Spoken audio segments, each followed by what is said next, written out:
Hello guys, for today's video ilalagay natin yung ating Android CarPlay. Yan, ito yung luma nating radyo. Tatanggalin natin yan, babaklasin.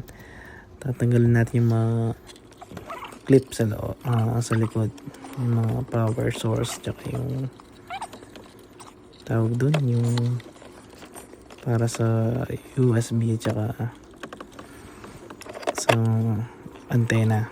Ayan, babaklasin lang natin yan, tapos isasaksak natin yung bago nating radyo CarPlay. Okay, ayan, medyo nahirapan nga lang ako ng konti. And then sunod na nating assemble yung ating Android CarPlay. Ayan, medyo matrabaho ng konti pero kinaya naman. Ayan guys, na-assemble lang muna ng frame, tapos nalagay ko na dyan yung mga yung mga cords, yung mga cable ng power source, USB, GPS. Ayan, lahat yan nalagay ko na yan.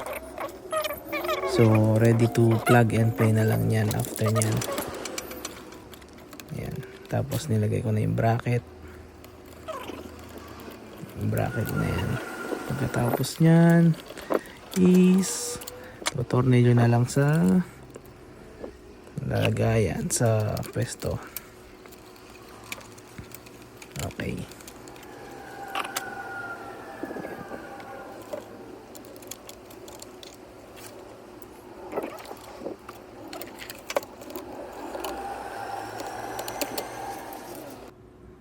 at ayan na nga guys, ito na yung ating Android CarPlay.